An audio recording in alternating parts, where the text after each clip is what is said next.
Being a wife is just more than having a ring on your finger. It's how you are an asset to your husband's life. It's how you cover and pray over him every single day. And it's how you're able to multiply his quality of life. Welcome to my channel. My name is Abby Thomas, Mrs. Abby Thomas. I am a 22-year-old wife who is building her dream life while her husband is in the military and showing other women they can do the exact same thing without losing themselves in the process. There is so many opinions and stigmas and stereotypes on how to be a wife, what you should do to be a wife. And number one, there is no black and white way to be a wife. You do what works for you and your husband. But if we want to get technical, we can turn to that good book, okay? And by good book, I mean the Bible. One of the most popular places to look when it comes to being a wife, how you should be, how you should carry yourself, how you should take care of your household is Proverbs 31. And that is because that is what that chapter is quite literally about. It is about being a noble wife, the things that she does, how she takes care of her household, how she takes care of her husband, what her husband thinks about her. And I am a firm believer on the Bible being a guidebook to building your dream life, to getting everything you want in this life, and to fulfilling your full purpose and potential. For me, becoming a wife and preparing to become a wife happened way before I actually met my husband. And quite frankly, I didn't notice it until we got married, but I ran into my husband before we actually got married. I ran into my husband 2 years before we met, dated, got married, all the things. But I didn't know that. I was locked in on becoming who I wanted to be. And that didn't always have the title of a wife included. Did I know I wanted to be a wife? Do I know I want to be a mom? Absolutely. But that wasn't the focus. What shifted in my life and what truly pushed me into the season of being a wife was becoming obsessed with me, who I am, Abby, not the titles I hold, not where I want to be, who I was, and getting to where I wanted to be. I'm very big on building my dream life and the fact that I will have everything that I want and more in this life. And so I was locked in on getting those things. However, I know that in order to get those things, I have to be the person that's able to steward those things. So when it comes to finance, the little spending here and there ain't gonna fly. When it comes to having my dream body, going to Krispy Kreme every 2 days ain't gonna fly. When it comes to building my dream business, being lazy about the work that I put in is not going to fly. So, in that season of my life, I was fully locked in on getting there, on being her. And some fruit of that was getting married. Now, was I pretty sure that I was going to get married pretty soon? Yes, but that's only because I was heavy in my word and what God was revealing to me, the things that He was speaking to me. And a lot of that had to do with marriage. So while that wasn't my focus, I always kept an eye out and was very open to whatever God had to say regarding marriage and my husband and that topic. And that was something that was ushered into my life. Another thing that I was doing inventory and cleaning up the things that needed to be cleaned up in my life. The Lord meets you where you are, okay? You don't have to come to Him perfect. And so when I really locked in and was like, okay, like I want this, I'm not doing this life without God, He is going to be my foundation. Things were looking a little messy for me, okay? And it's not that you could see it from the outside. From the outside, you probably would think I was an outstanding woman of God. But internally, I was not. The things that I was refusing to let go of, the emotions and the trauma that I was still holding on to was extremely toxic, and that would not fly as a married woman. I had to get rid of a lot of people in my life. And it's not even that I was just cutting people off left and right. I was just using discernment when certain relationships just kind of dissolved. Nothing in my life was like a nasty breakup or anything like that. But when things started to fade away, I let them. Now, I'm not saying don't put effort into your friendships. If you can tell you have a really good friend and y'all are on the same page and y'all are equally yoked, put effort into those people in your life. But if you can tell you live in one way and this other person is living another way and y'all just aren't compatible with where you want to be and you cannot grow together, if y'all stop going out and you notice you start talking less, pray about it. See if this is God removing somebody from your life and allow Him to work. And please do not think that this is an easy process, okay? One of the reasons why I was low key a little hesitant about locking in on this process was because I did not want all hell to break loose in my life. However, every tear that was shed, and I'm talking, there was a season where I was boo hoo crying on the floor multiple times a day, okay?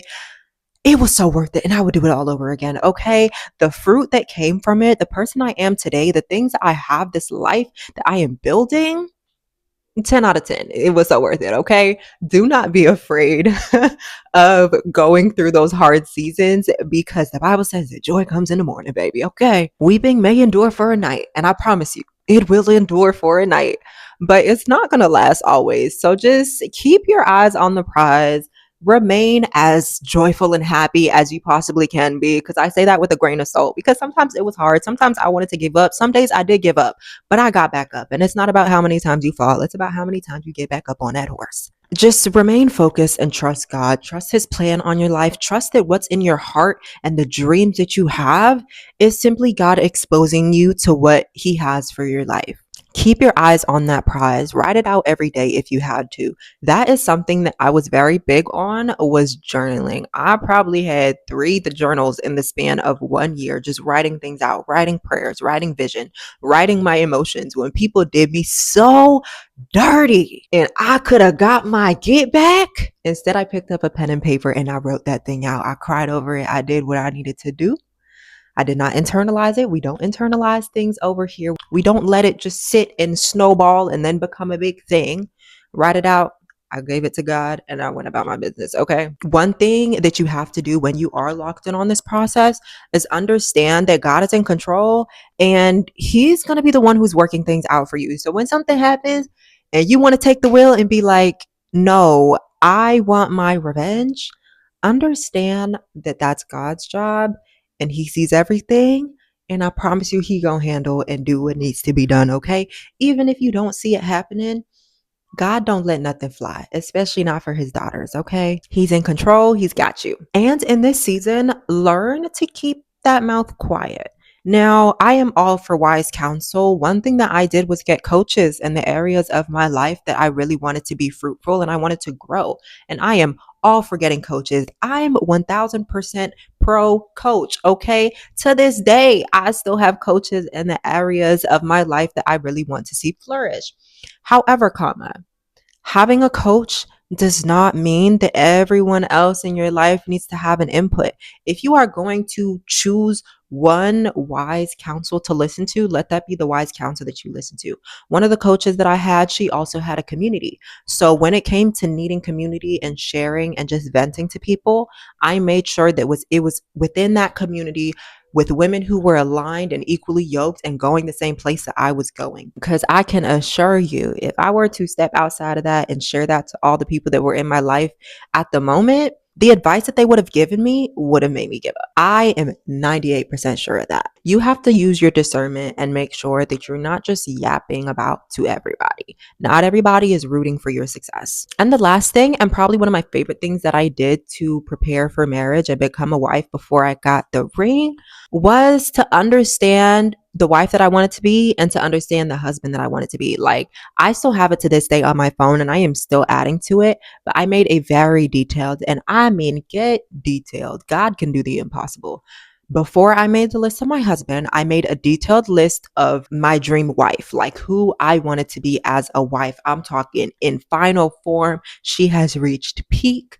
Who was she? What are the things that she did? What are the hobbies that she had? And I wrote that all out and I focused on working on that every day. Like every morning, every night, I'd read over the list. All right, cool. Are my habits matching that? Am I doing little micro things every day that's getting me closer to being that woman? Because if you were to look for your husband or attract a man in the season of your life when you're not there, not to say that you're going to be in your final form when you meet your husband, because quite frankly, I wasn't. I'm still not. But you have to work towards being her every day. You have to be ambitious. You have to be so locked in and obsessed with being your dream woman because when God ushers on that man into your life, he's going to be attracted to that. If you're just sitting on the couch at home eating bonbons all day, the man that you're going to attract is going to be a man who sits at home on the couch eating bonbons all day. And I promise you, that's not something that you want. You have to be working towards it. You have to be locked in on who you want to be. And that's the man that you're going to attract. And that's how things was for me. So not only did I write out and get detailed about exactly who I wanted to be and where I wanted to go and the things that she did and the lifestyle that she cultivated, I did the exact same thing for my husband. And quite frankly, I was even more picky when it came to the husband. And looking back, I low-key was doing too much. How picky I was with that list, I truly was doing too much. But when I say God came through, baby, praise be to God. I love my husband. Okay. Even God left no stone unturned. Okay. Even the smallest of small things. I'm talking hobbies that I wasn't even gonna put up there. Like I love to skate. It's a hobby for me. I've been skating since I was little. I don't know why I put it on the list. And quite frankly, that was one of those things that made me very clear on my husband being my husband when he came into my life, because I was putting foolishness on that list, and they were all things that were in my husband. The hobbies that he has, he's very big on skating. My husband loves skating. That is one of his true passions. I believe he is going to do some amazing things in the skate community. Little hobbies like basketball, music. Like I had very small, minor material things on there, and then I had actual deep characteristic traits, the lifestyle he wanted, things that would also sharpen me, iron sharpens iron type of thing. I had a plethora of things on that list, and like I said, God left no stone unturned. I'm talking about the type of fine I wanted my husband to be. Okay, I put up there that I wanted him to be a 90s type of fine, and you know the vibe that my husband gives, a 90s type of fine. Like it was just to see God work in my life and the type of man that he brought in my life. 10 out of 10. I thank him every day. Okay. But get strict on it. Know exactly what you want in your life. Know exactly what would be helpful in your life. Know exactly what's in God's will for your life. And know that well before you start dating, so that when you do start dating, you don't got to be sifting through all these men. When I actually was like, okay, I'm dating with the intention of marriage. We're not doing this for long because I'm really about to get married. I went physically on one date before I met my husband. When I started getting into the dating pool in December of 2025, I went on one date in December of 2025. I did not go on another date until I met my husband in February. We got married in April. And it's not that I wasn't talking to people, but I was very quick to start and stop talking to people. I was so strict. And once again, looking back, I probably could have gave people some grace, but I was not having it. And I do feel like that's what made my dating process, in hindsight, a breeze when it came to dating intentionally and meeting my husband, because I was not having it. I would cut people off for the darnest things. Okay. Really and truly, some people I probably should have apologized to. And it's not that I was being out of pocket, out of character, rude, or anything like that, but it's just certain things that I was like, I don't like that about you. We not gonna do this. And I think that protected me quite a bit. In the end, met my dream man. So I'm not complaining. Things work out how they're supposed to. But if you are desiring that in your life, if you know that God is preparing you for marriage, listen to him. Let him change you. Be open, have an open heart. Let him come in, clean up, okay? And just fall in love with the process, because before you know it, you'll be a married woman and life is going to be a very different for you. Genuinely fall in love with that process. Not saying I will go back. What I am saying is that when I looked back, I realized how much actual peace there was in that season and that process of my life, that it was kind of hard to see through the pain and the tears, but it really was a beautiful process. Did it hurt a lot of the time? Absolutely, but it got easier, and the fruit that came from it is an insane blessing. So enjoy it as much as you can, even if it's with tears in your eyes. Enjoy each and every season. This isn't just for being single or being married. Every season of your life, enjoy it, because that season is going to come to an end. Seasons change like clockwork, okay? So enjoy life as things happen. Enjoy the journeys of things, the journeys of learning things, because when you do learn the thing and it's all said and done, a new season is going to start, and you're probably going to miss the old season. Not in a sense of you want to go back type of miss it, but in a sense of, I'm grateful for what came from it. But like I said, my name is Abby Thomas. This is Abby Thomas. This page is all about becoming the woman of God that he has called us to be, being soft, being feminine, wifehood, sisterhood, all the things. I want this to just be a page that the girlies come to learn and unwind and have a good, nice time on here. So if you like this video, go ahead and give it a thumbs up, subscribe to the page, leave a comment, let's chat down there, and follow me on all other platforms. I post different content in all the different platforms, and I will see you in the next video.